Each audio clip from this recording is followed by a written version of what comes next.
It is 3 a.m. You are exhausted, yet tossing and turning, staring at a digital clock. Your leg is nervously tapping under the covers, and your brain entirely refuses to focus on rest.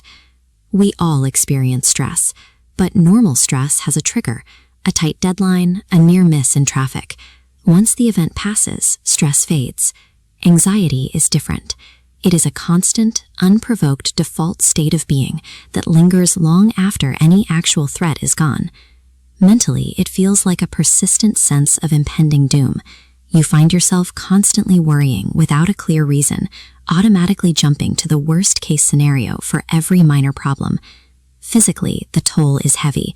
Your heart races in your chest, you start sweating unprompted, and your breathing grows rapid and shallow. By the end of the day, you are left completely physically drained. This process creates a synchronized two-front hijacking, where the mind and the body reinforce each other's distress.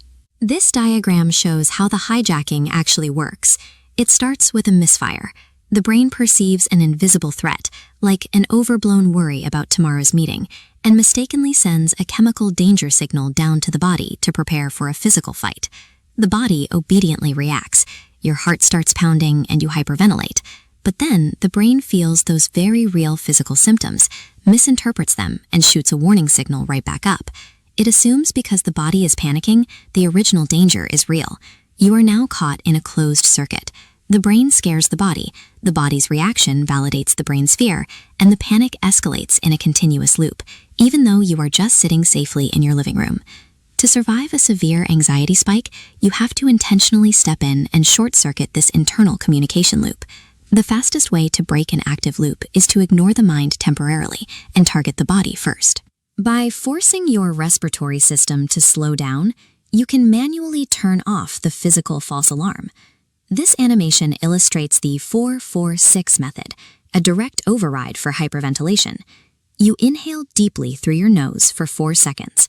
Hold that breath for 4 seconds, then exhale slowly through your mouth for 6 seconds. Once the immediate panic subsides, you can build long-term physical armor. Just 30 minutes of daily exercise, like walking, floods your system with endorphins. These hormones act as natural tranquilizers, lowering your daily baseline stress levels. You also need to control what goes into your nervous system. Aiming for 7 to 8 hours of consistent sleep is highly effective, as is cutting back on chemical accelerants like caffeine and alcohol that artificially trigger physical jitters. By breathing deeply, exercising, and sleeping well, you calm your physical nervous system. This deprives the brain of the rapid heartbeat and shallow breathing it needs as evidence to justify its panic. With the body physically grounded, you can move on to the mental reset.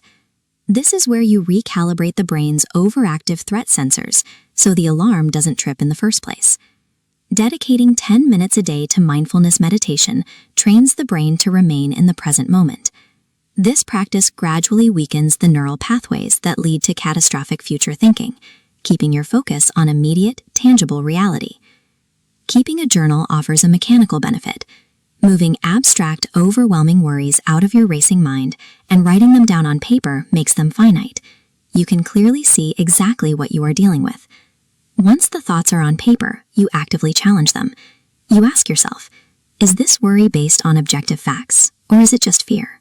These mental habits actively replace the mind's default panic response with evidence-based assessment. You protect your body from false alarms before they are ever triggered.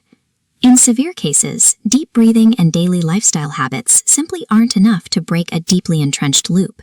When the cycle has been running for years, needing outside help is a completely normal reality.